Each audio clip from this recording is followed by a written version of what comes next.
क्या एक दो दिन से अचानक से आपके कान में भी दर्द हो रहा है? नमस्कार, मैं doctor Ekta, ENT specialist, Medilife super speciality hospital Dehradun से। आज हम बात करेंगे एक बहुत ही कॉमन कंडीशन के बारे में, जो है अचानक से कान में दर्द का होना।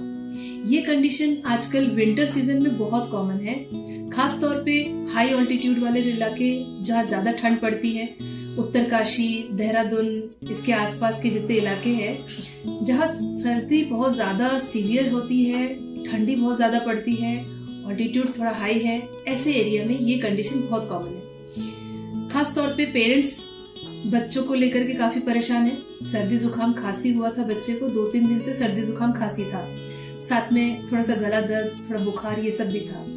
तो ये सब तो नॉर्मल चल रहा था, लेकिन अचानक से कल रात से बच्चे के कान में बहुत तेज दर्द होने लग गया। इन कंप्लेंट के साथ में बहुत ज्यादा पेरेंट्स आजकल आ रहे हैं। तो ये हुआ क्यों? क्या कान में कोई कीड़ा चला गया है?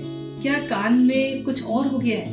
तो ये मेनली होता है कान और नाक को जोड़ने वाली जो ट्यूब होती है, यूस्टिशियन ट्यूब, उसके थ्रू नेजल इन्फेक्शन जो है वो कान के मिडिल ईयर में पहुंच जाता है। कान के मिडिल ईयर स्पेस में सेल्स होते हैं, गोबलेट सेल्स, जो म्यूकस सिक्रेटिंग सेल्स होते हैं, और कई बार नाक के रास्ते से यूस्टिशियन ट्यूब के थ्रू इन्फेक्शन कान में पहुंच जाता है। मिडिल ईयर स्पेस में इन्फेक्शन जाने से वहां पे फ्लूइड इकट्ठा होने लगता है। कान के पर्दे में रेडनेस, कंजेशन, सूजन, बल्जिंग, ये सब होने लगते हैं। बाद में कान का पर्दा बल्ज करते करते कई बार पर्दा फट करके वहां से पस भी आने लगता है।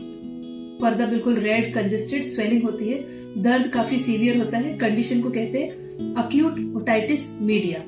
कान के मिडिल ईयर स्पेस में इन्फेक्शन की वजह से हुआ। इन्फेक्शन आया कहाँ से? नाक और गले के रास्ते से, यूस्टिशियन ट्यूब के थ्रू। तो हमें सर्दी जुकाम खांसी को बिल्कुल ही लाइटली नहीं लेना चाहिए। इससे पहले कि कान में इन्फेक्शन पहुंचे, उससे पहले ही हमें ईएनटी स्पेशलिस्ट को कंसल्ट करके सही तरीके से ट्रीटमेंट शुरू कर देना चाहिए। कान का पर्दे में यदि छेद होकर के पस आने लगेगा, उसके बाद यदि आप सोचोगे तो तब तक तो देर हो चुकी होती है, पर्दे में छेद हो चुका है, उसके बाद कभी सर्जिकल इंटरवेंशन की भी जरूरत पड़ सकती है। तो इससे पहले कि ये कंडीशन आए, हमें उससे पहले ही सर्दी जुकाम को कंट्रोल कर लेना चाहिए। मेनली होता है बच्चों में। क्यों? क्योंकि बच्चों का जो यूस्टिशियन ट्यूब है वो ज्यादा ही हॉरिजॉन्टल होता है, उसमें नाक के रूट से कान में इन्फेक्शन बहुत इजीली चला जाता है। तो इसमें हमें कान में आप कितनी भी ड्रॉप डलवा लो, उससे आपका कान का दर्द नहीं जाएगा, क्योंकि कान साफ है, कान में कोई पस नहीं है, मवाद नहीं है। पर्दा तक के ठीक है, पर्दे में सूजन आ रखा है, पर्दे के पीछे मिडिल ईयर स्पेस में है इन्फेक्शन, तो यहाँ से कोई भी हम ड्रॉप डालेंगे तो वहां पहुंचेगा भी नहीं।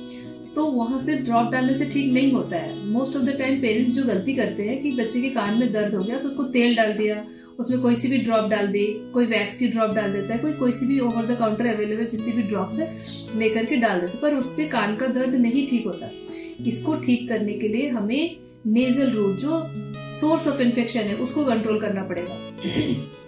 कई बार इन्फेक्शन ज्यादा हो तो एंटीबायोटिक भी देना पड़ सकता है, नाक के रूट से नेजल डिकंजेस्टेंट देना पड़ सकता है, और उसके बाद ही ये कान का प्रॉब्लम जो है वो सॉल्व होता है।